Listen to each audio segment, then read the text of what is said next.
Yo, so what's going on, dudes and dingleberries? It is Pwn, and we're doing a little COD4. I'm using the M249, so let's go. Pretty good gameplay. I haven't really spent too much time using this weapon, so the fact that I came in here strapped on the side on top and just went to town was actually pretty cool. I do have to admit that this gun, I was fearful that it would have like a lot of recoil. And it's actually pretty maintainable. I mean, as long as you're not under fire, it's pretty damn... Look at that, it's just hardly any recoil. It's actually quite impressive for the ammo capacity, the power behind it. It's definitely worth using. Now, it's not got the best hip fire. I know you're like, wait, you just hip fired that dude with ease. I was also right up on his ass, and he liked it. He told me, sent me an Xbox message after that. He was like, hey, Pwn, I like when you were on my ass. True fact, story. I'd show it to you, but it never happened.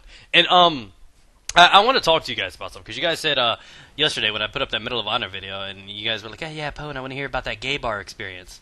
And I'm like, alright, man, let's just try to wrap up a few of my gay experiences all together, not just necessarily that one in particular. So we'll start out with the gay bars, though. There are a couple of them, may not be funny to you guys, but whatever.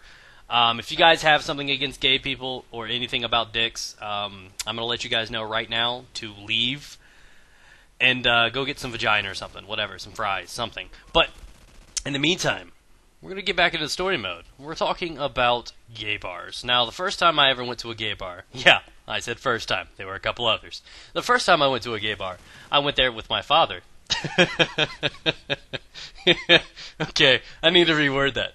My father was there on a job, and I happened to accompany him afterwards. No homo. Okay, that's better.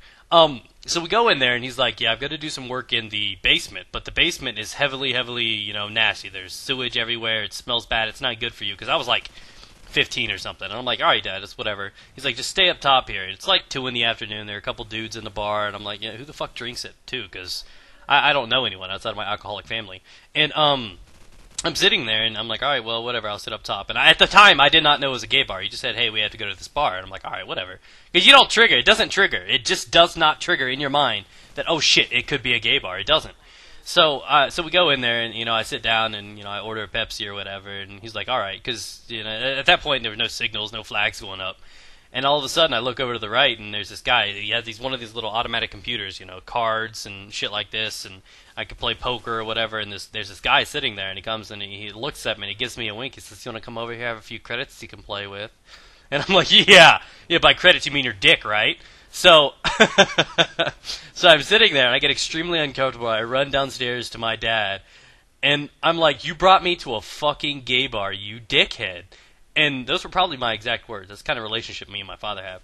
So, and he pranked me. He knew and the basement didn't smell bad. There was nothing fucked up. He wanted me to stay up there. He wanted to strand me in a gay bar, and it's just, he's a bad father. It's bad parenting all around. So I get hit on by this guy, and he offers me his credits. Yeah, right. And, I'm like, whatever. So I take my Pepsi, and I flee to the basement.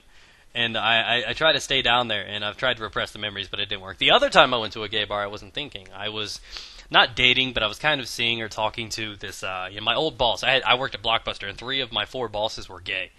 And I went to him, and the store manager, my head boss. This would have been an awesome montage clip, had it to work through. But I was sitting there, and my boss was there, and I was kind of like talking to his daughter at the time, or whatever we were doing. We were just hanging out probably at that point. But, he's like, hey, man, I got darts tonight. And I knew he was gay. I knew him and his boyfriend. They're cool shit. We'd go over there and play Rock Band and shit. So we'd be hanging out. And he's like, hey, man, you want to come over? You want to come over tonight and play Rock Band? We're going to go play darts first. We can pick you up. And I'm like, oh, shit, yeah, why not? Let's fucking go. So I'm like, oh, he's going to play darts. I'll sit there and hang out with his daughter. We'll just chill and have some combos. And it didn't fucking register again. Signal. I'm going with 2 gay guys to a bar to play darts. And it still didn't register that, shit, this might be a gay bar. So I go up in there, and I realize there's all these guys and big, muscular bear dudes that are dancing and fucking twirling, people playing darts, and then I get compared to some dude from American Idol.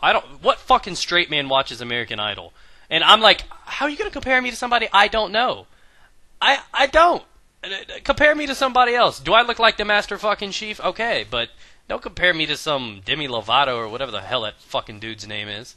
So he gets uncomfortable. I get in an argument about getting a fight with this big buff as fuck Diesel dude. I would have honestly had my ass beat by a gay guy. I get into it with him because we're just making random voices, making jokes. Me and his daughter were making jokes about Family Guy, and we're just doing random voices. And this dude gets a dick pulled out of his ass. He was so upset about the fact.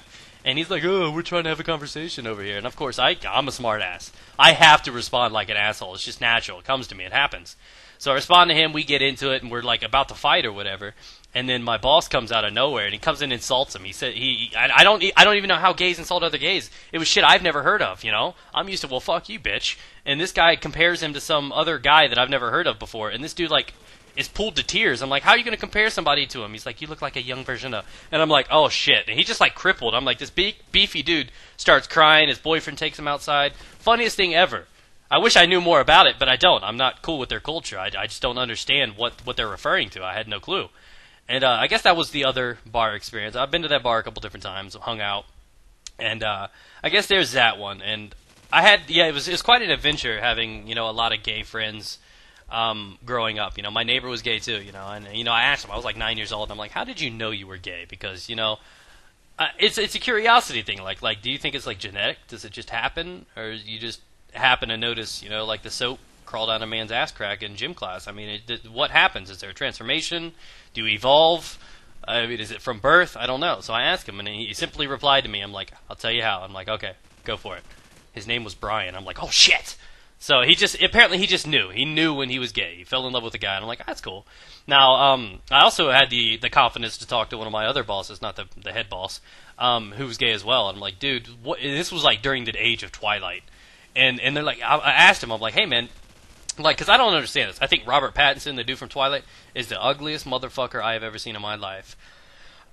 I'm not gay, but men know. Men can judge other men because based on jealousy, comparison, everybody's got a little gay in them. Sit there and deny it. Don't act like you've never been jealous of a hot guy talking to one of your girls or something like that. Every guy notices another guy that could be a threat or something. So I'm like, how could fucking Robert Pattinson, you know, why do women see in him? What do you see it? You know, Taylor Lautner, I can understand. That's one hell of a hot girl. But I don't understand, you know, the Robert Pattinson. So I go to him and I'm like, hey man, yo, what is it that fucking people see in Robert Pattinson? And he's like, I don't really find him that attractive. And I'm like, well, thank God. I think the same fucking way. And he's like, well, he's not bad. I just wouldn't go to my way to suck his dick. And I'm like, okay. And that was the last time I will ever, you know, I think of gay men just to be like women, you know. If you wanted to ask him about something that you would ask a woman, but he's still a dude, so it's okay, that's fine. So I'm sitting there like, oh, shit, yeah, he's going to give me a woman's answer. You know what I mean? That's just in my mind. He's going to tell me exactly what a woman would say in that situation. But instead, he said that, and I just blew my mind. I had to go home. I had to go home sick. I did, I swear to God. And I didn't know what was going on. So I learned very quickly never to ask another gay man about a man's, you know, appearance or anything like that. So that's my lesson for you guys today. Hopefully you've learned something. Never trust going into a bar. Automatically trigger that response of this story. Peace out, guys. Get it.